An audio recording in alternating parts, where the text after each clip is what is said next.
요즘 우리는 주기도에 대해서 계속 말씀을 하고 있습니다. 오늘 너희는 이렇게 기도하라. 오늘은 이런 제목입니다. 우리 죄를 사하여 주옵소서. 제가 오늘까지 목회하면서 기도응답 받은 사례가 굉장히 개인적으로도 많고 교회적으로도 많습니다. 그리고 성도들 개인적으로도 많고 가정적으로도 많고, 그리고 우리 사업을 하는 분들에게도 기도응답이 많습니다. 집안의 남편이 예수님 믿기로 작정해서 예배당에 오신 일들, 그리고 집에서 전혀 기도하는 소리, 찬송하는 소리가 없었는데 늘 기도했다는 거예요. 기도하면서 집에서 예배드리는 가정 되도록 요즘 집안에서 모닥불 예배, 즉 가정 예배를 잘 드린다는 거예요. 너무 행복해하고 계십니다. 그리고 평안해졌다는 거예요. 기도하면서 늘 혼자서 마음에 품고 힘들었는데 하나님 앞에 기도하면서 마음의 평안함과 자유가 주어졌다고 합니다. 기도는 이처럼 만사를 변화시키는 위대한 힘이 있는데, 계속적으로 주기도의 말씀을 드리면서 응답과 치유와 회복의 역사가 있기를 주의 이름으로 축복합니다. 오늘은 예수님께서 가르쳐준 기도의 5번째 말씀이 되겠습니다. 원문을 보면 우리의 빚진 것들을 당신이 우리에게 탕감하옵소서, 그리고 우리가 우리의 빚진 사람들에게 탕감한 것 같이, 이렇게 말할 수 있습니다. 순서가 좀 다르지요? 오늘 읽은 본문을 해석할 때때로 우리는 죄 지은 자를 사하여 준 것 같이 라는 문장으로 인하여서 도덕적, 윤리적으로 해석하려 합니다. 물론 잘못된 해석은 아니지만 더욱 근본적인 것이 있습니다. 이 부분은 죄보다도 훨씬 우리 삶이 실질적으로 다가오는 문제로 접근해야 합니다. 무엇이 있습니까? 바로 빚입니다.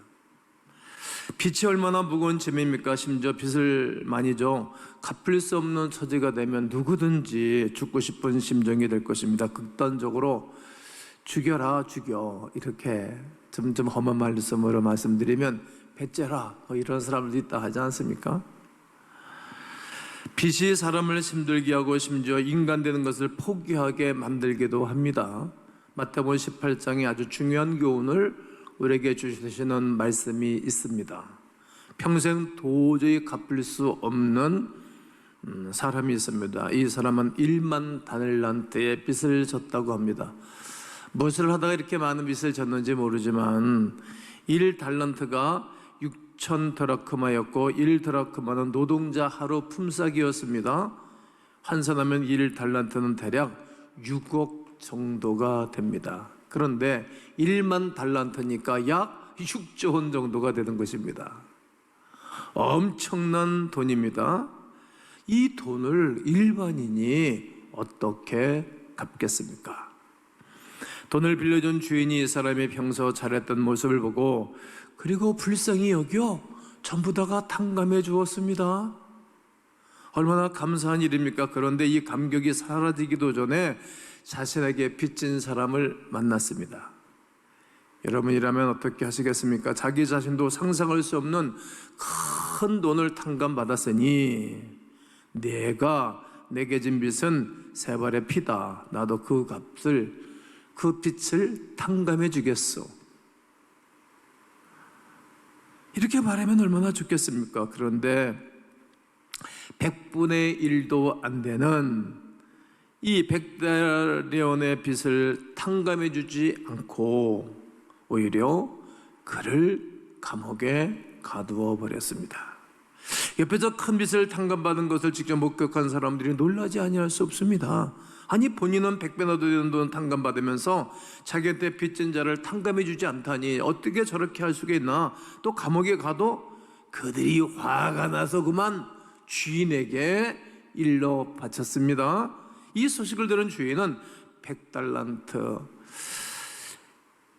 빚진 자를 괘씸하게 여깁니다. 그리고 용서를 취소하고 그를 붙잡아다가 옥졸에게 넘기고 탕감해 주었던 빚을 전부 다시 갚으라고 말하는 것입니다. 이 이야기를 여러분 어떻게 생각하십니까? 100배나 더 큰 빚을 탕감하였다면 그보다 작은 빚 정도는 쉽게 탕감해 줄 수 있는 문제가 아니겠습니까?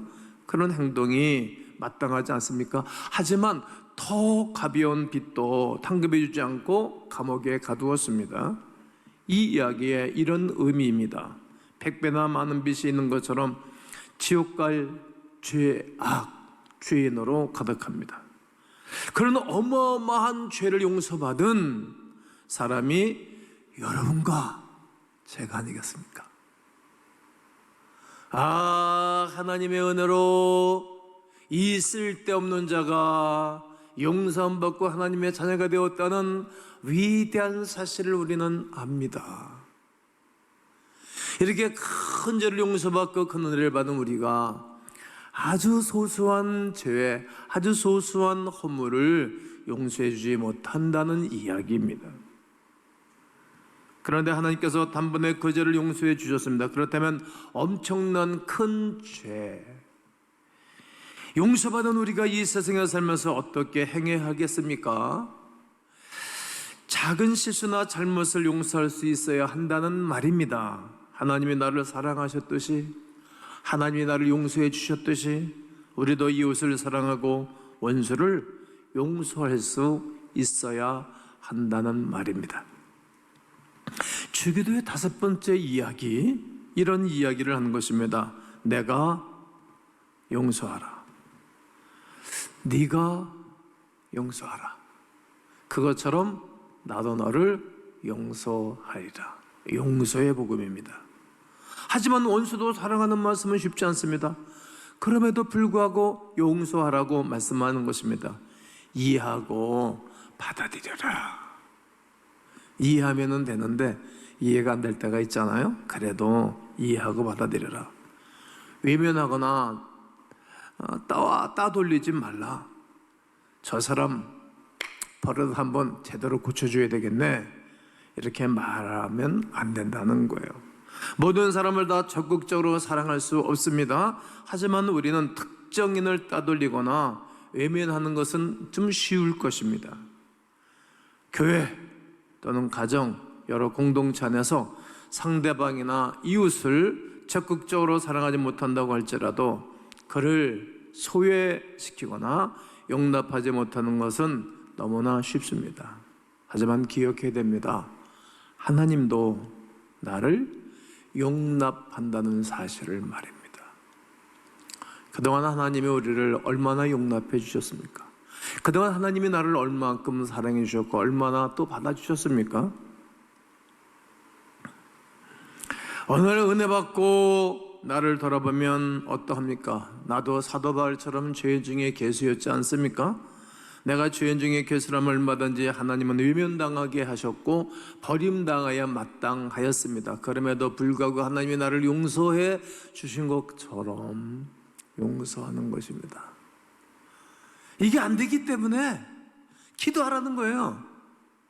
이것이 쉽지 않기 때문에 너희가 내 앞에 나와 기도하라고 주님 말씀하신 것 아닙니까? 예수님과 바울은 나를 본받으라 이렇게 말씀하십니다. 민수기 11장 45절에도 나는 너희의 하나님이 되려고 너희를 애굽 땅에서 인도해낸 여호와라. 내가 거룩하니 너희도 거룩할지어다 말씀하십니다. 이는 반드시 따라해야 할 실천 상황입니다. 쉽지가 않지만 이렇게 지구촌에 우리 주변에 이렇게 살아야 할 사람들이 여러분과 저라는 거예요. 이게 안 되니까 또다시 말씀드리지만 그래서 기도하라는 거예요. 기도하면 우리 마음이 나도 모르는 사이에 싹 바뀌어져요. 누구의 마음으로요? 그리스도 예수의 마음으로, 하나님의 마음으로 바뀌어져 가요. 이 사실을 기록한 말씀이 신구약 성경 중에 시편이 아니겠습니까? 우리가 하나님을 따라 거룩하게 살 때 누군가도 그렇게 살고 있는 여러분과 저를 본받게 될 것입니다. 이것이 제사장적 사역이라는 것이죠. 마태복음 6장 14절과 15절에 보면 너희가 사람의 잘못을 용서하면 너희 하늘 아버지께서도 너희의 잘못을 용서하시려니와 너희가 사람의 잘못을 용서하지 아니하면 너희 아버지께서도 너희 잘못을 용서하지 아니하시리라. 이 말씀처럼 용서하라고 가르치고 계십니다. 우리가 생각하기로 당신의 우리의 죄를 용서해 주신 것 같이 우리도 죄를 용서하게 하옵소서, 이렇게 기도하는 것이 자연스러운 것입니다. 우리 하나님이 우리 죄를 용서해 주신 것처럼 우리도 용서해 주며 기도하는 것입니다. 그럼에도 불구하고 주님이 가르치는 기도는 역순으로 가르쳐 주십니다. 주님이 이렇게 용서의 기도를 가르쳐 주는 이유가 무엇일까요? 하나님께서 우리 죄를 먼저 용서해 주시 않았다는 게 아닙니다. 이는 틀림없는 사실입니다. 십자가에 별려 죽으심으로 모든 죄악을 용서해 주셨습니다. 할렐루야. 이처럼 예수님께서 우리 죄를 용서해 주셨기에 우리도 용서가 가능한 것입니다. 먼저 받은 자이기 때문입니다. 먼저 누린 자이기 때문입니다. 먼저 깨달은 자이기 때문입니다. 먼저 우리가 은혜를 받은 자이기 때문에 가능할 수 있는 것입니다. 그런데도 이런 역사적인 기도를 가르쳐 주시는 것은 너희가 이런 용서를 받은 자라서 용서하는 것이 당연한 것 아니겠나? 그렇게 사는 것이 당연한 삶이 아니겠니? 강조하고 또 강조하는 것입니다. 용서할 때 우리 역시 용서를 받게 되는 것입니다. 제가 한때 많이 불렀던 가스펠성이 있어요. 용서를 하는 사람 용서를 받게 되고 사랑을 하는 사람 사랑을 받게 되죠. 주의 십자가 바라보세요. 주님의 십자가를 바라봐야 되는 거예요. 우리가 용서할 때 우리 역시 용서를 받게 될 것입니다. 아멘. 심리학자 러스키는 용서란 나를 위한 것이라고 말했습니다. 내가 하는 용서를 통해 오히려 내가 얻는 유익이 엄청납니다. 진정 평화가 찾아오는 것입니다. 미운 사람 미운 마음을 내려놓음으로 정신적인 고통에서 내가 스스로 자유케 되는 것입니다. 히틀러에게 온 가족을 잃었던 어떤 학자가 미국으로 떠나면서 질문을 받습니다. 당신은 히틀러에게 온 가족을 잃었는데 이제 어떤 삶을 살 것인가? 라는 질문을 받게 되자 그가 이렇게 대답하였습니다. 나는 히틀러를 용서하기로 했다. 나는 그를 이곳에 남겨주고 떠난다.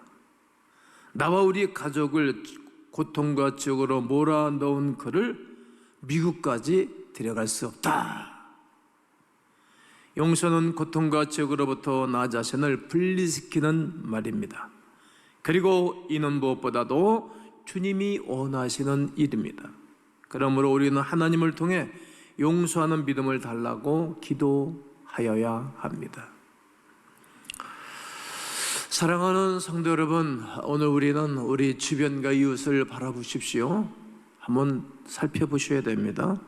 나에게 손해를 끼치고 어렵게 하는 사람들과 어떤 삶을 살아가고 있는가 이해하고 계십니까?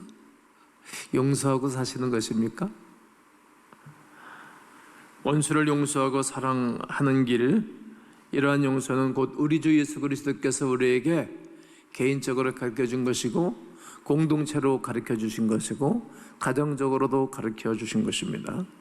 그리고 우리의 행위를 통하여 예수 그리스도를 많은 사람들이 바라보도록 하셔야 됩니다. 나의 행위를 통해서 많은 사람들이 예수 그리스도를 바라보게 되는 것입니다.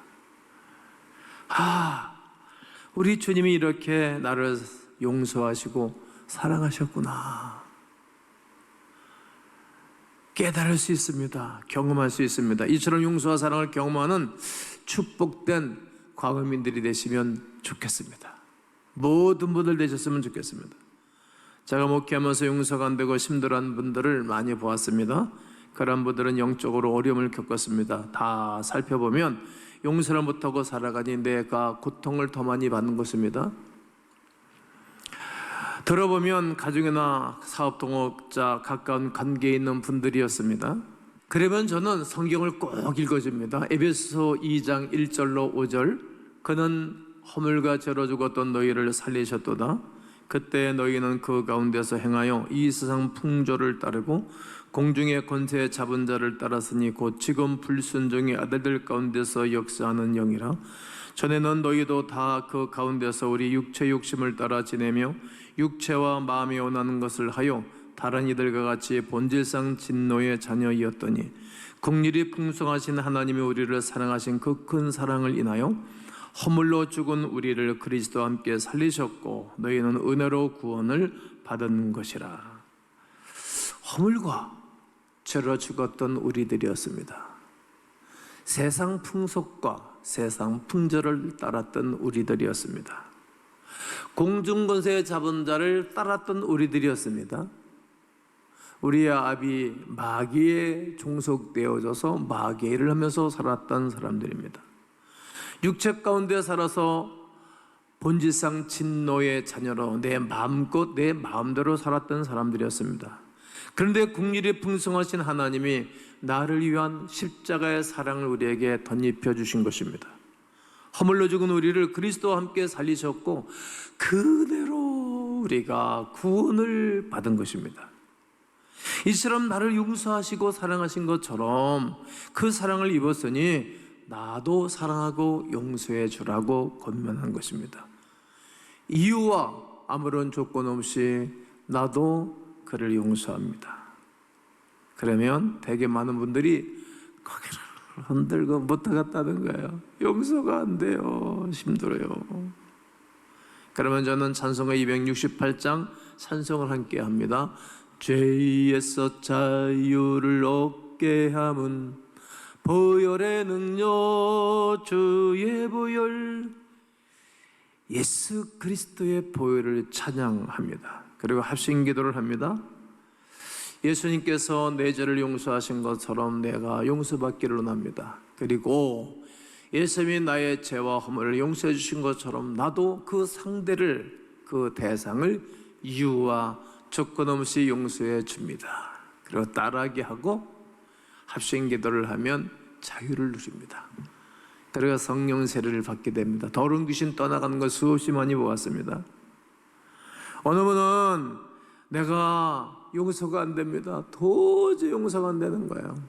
어떤 분들은 어머니가 용서가 안 되는 사람들도 있고 어느 분은 아버지가 용서 못하겠다는 사람들도 있고 어느 사람은 동업자 같이 사업을 시작했는데 잘 되고 그러니까 자기를 쳐내고 자기의 가족을 집어넣기도 하고 이런 배신감 용서가 안 된다는 거예요.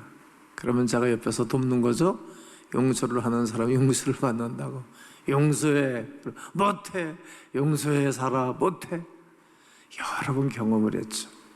제가 학생들을 데리고 수련회를 갔을 때도 허아무개 학생이었었는데 자기는 아버지가 용서가 안 된다는 거예요. 용서해 네가 살아 못해요 용서해 못해 용서해 그러더니 와 울고 바닥을 치면서 회개하고 울더라. 지금은 눈에 선해요. 그리고 그날 밤에 성령의 세례를 받고 은사가 받았던 것을 내가 기억을 합니다. 그렇게 변한 분들이 굉장히 많습니다. 우리 맨 처음에 예배당 건축할 때 그 아버님이 오셔가지고 벽돌을 싸주셨어요. 몇십 명이 오셔가지고 우리 제가 강도사 때 수임이었던 교회 일꾼들이었는데 와서 봉사를 내주셨어요. 평생 잊지 못하죠.